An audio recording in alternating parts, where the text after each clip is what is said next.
the boys. He's very violent, especially with boys who come late.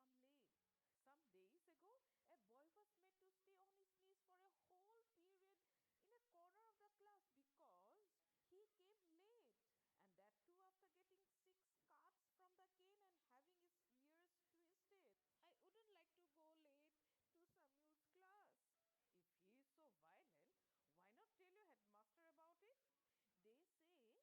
of him. He is such a violent man. And then Swami gave a lurid account of Samuel's violence. How, when he started caning, he would not stop till he saw blood on the boy's hand, which he made the boy press to his forehead like a vermilion marking. What do these teachers mean by beating our children? They must be driven out of service.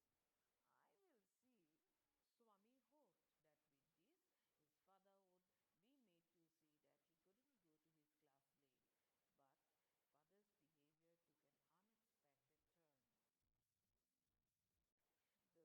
Swami hoped that with this, his father would be made to see that he couldn't go to his class late. But father's behavior took an unexpected turn. The result was that he proposed to send Swami late to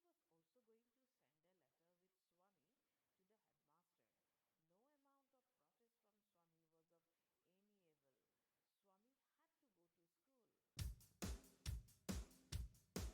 Give these to your headmaster and go to your class. You must bring an acknowledgement from him in the evening. What have you written, father? Have you written anything about our teacher Samuel? What has he done, father? Plenty of things about him. When your headmaster reads it, he will probably dismiss Samuel from the school and hand him over to the police. His conscience bothered him. He wasn't at all sure if he had been accurate in his description of Samuel. He stopped for a moment on the roadside to make up his mind about Samuel. He was not such a bad man after all. Often he cracked a joke or two centering round Swami's inactions, and Swami took it as a mark of Samuel's personal regard for him. Personally, he was much more genial than the rest. He could not decide how much of what he had said was imagined and how much of it was real.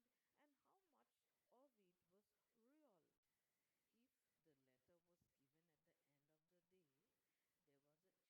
Samuel might do something to justify the letter. As he approached the yellow building, he realized that he was perjuring himself and was ruining his teacher. Swami stood at the entrance to his class. Samuel was teaching arithmetic. He looked at Swami for a moment. Swami stood hoping that Samuel would fall on him and tear his skin off. But Samuel merely asked, "Are you just coming to the class? You are half an hour late. Why are you late?" He almost prayed, "God of Tirupati, please make Samuel give me. I have a headache, sir." "Then why did you come to the school at all?" "My father said that I shouldn't miss the class, sir." "Your father is quite right. A very sensible man. We want more parents like him. Have you still a headache?" "Slightly, sir." "All right, go to your seat." Swami went to his seat with a bleeding heart. He had never met a man so good as Samuel. Swaminathan could not devise any means of provoking Samuel. The teacher was inspecting the home lessons, which usually produced, at least according to Swami's impression, scenes of great violence. Notebooks would be flung at faces, boys would be abused, caned, and made to stand on the benches. But today, Samuel appeared to have developed more tolerance and gentleness. Swami's turn came. He almost thanked God for the chance.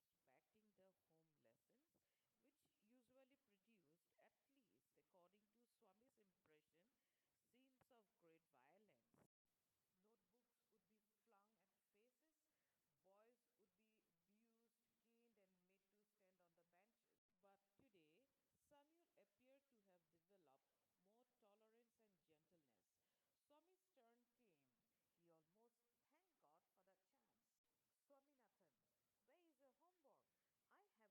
"I haven't done any homework, sir." "Why, headache?" asked Samuel. "Yes, sir." "All right, sit down." The last period for the day was again taken by Samuel. He came this time to teach them Indian history. Samuel was reading the text, the portion describing Vasco da Gama's arrival in India. The boys listened in half languor. Swami suddenly asked at the top of his voice, "Why did not Columbus come to India, sir?" "Well, he lost his way." "I can't believe it. It's unbelievable, sir." "Why? Such a great man, would he have not known the way?" "Don't shout. I can hear you quite well." "I'm not shouting, sir. This is my ordinary voice, which God has given me. How can I help it?" "Shut up and sit down." Swaminathan sat down, feeling slightly happy at his success. The teacher threw a puzzled, suspicious glance at him and resumed his lessons.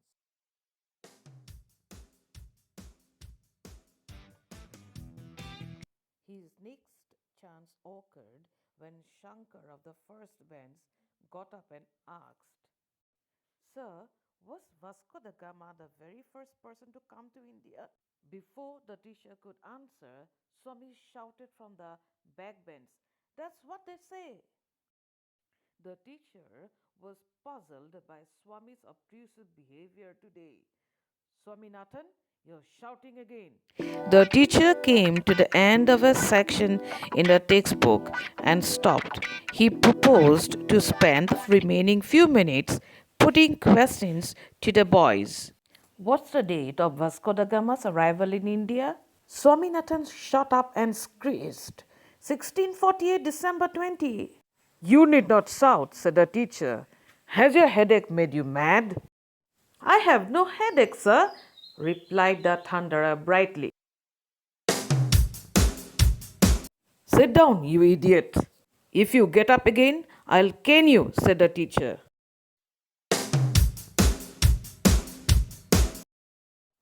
"I'm going to put a few questions on the Mughal period. Among the Mughal emperors, whom would you call the greatest, whom the strongest, and whom the most religious emperor?" Swami got up. As soon as he was seen, the teacher said emphatically, "Sit down." "No, sir, I want to answer." "What did I say I would do if you got up again?" "You said you would cane me and peel the skin off my knuckles and make me press it on my forehead." "All right, come here."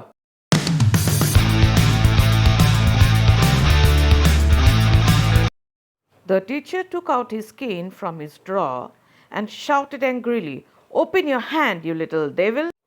He whacked 3 wholesome cuts on each palm. Swami received them without blanching.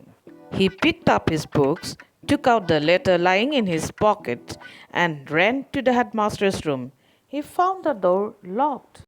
He asked the peon, "Where is the headmaster?" "You can give the letter to the assistant headmaster." "Who is he?" "Your teacher, Samuel. He'll be here in a second."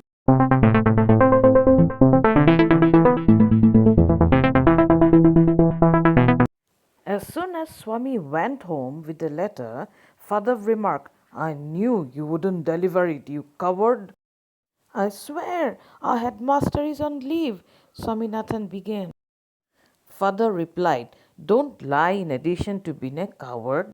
Swami held up the envelope and said, "I'll give this to the headmaster as soon as he is back." Father snatched it from his hand, tore it up and thrust it into the award-winning paper basket. "Don't come to me for help even if Samuel throttles you. You deserve your Samuel."